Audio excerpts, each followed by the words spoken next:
today. This is Pastor Shane with His Vision Ministries. Good to see you. We've been in a Nugget series that I've entitled Walking in Truth, and today we're going to talk about a heart that serves. The Bible tells us in the book of 3 John in verse 5, Beloved, thou doest faithfully whatsoever thou doest to the brethren and to strangers.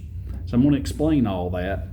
You know, hospitality in the early church, it was far, far more than just inviting someone over for dinner. Traveling preachers, missionaries, and evangelists, they depended upon the believers opening their homes and providing meals, lodging, and encouragement and financial support.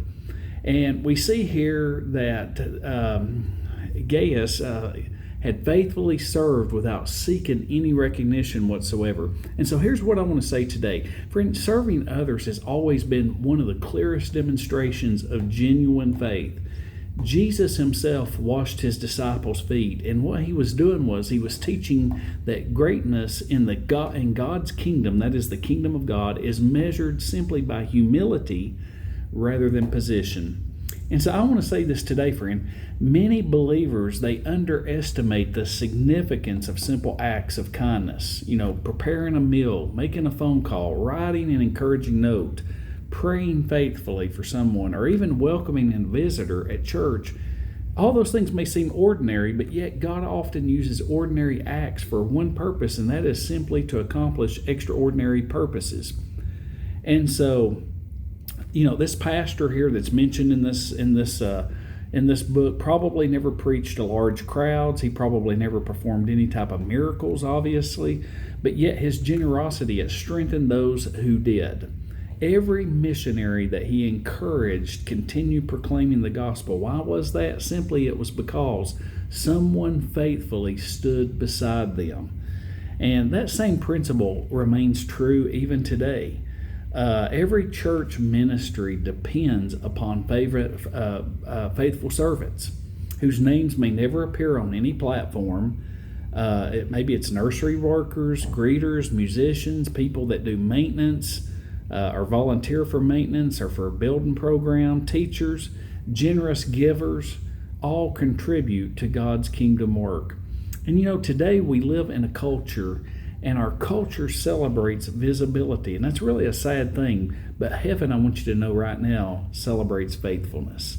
Serving also protects our hearts from being selfish. Pride is one of the biggest things that I really see in today's society, and it constantly whispers, what about me? And so Christ continually reminds us, how can I help someone else? You know, friend, every single opportunity to serve, that becomes an opportunity to resemble Jesus. Perhaps there's someone around you that's desperately needing encouragement. I don't know who that is. I know that there's people in my life that I try to find and encourage on a daily basis. Maybe God has placed someone in your path who needs a listening ear. Maybe they need practical help, or just simply someone that is willing to pray. Friend, never underestimate how God can use your willingness.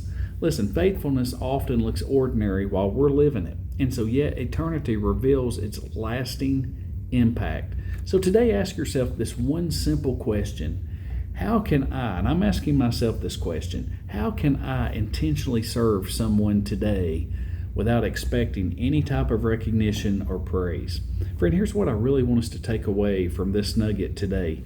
Listen, the smallest act of faithful service, it becomes significant when it's done for King Jesus. Be sure to check us out at hisvision.org. May the Lord bless you and keep you, and Lord willing, we'll see you again on Wednesday. Take care.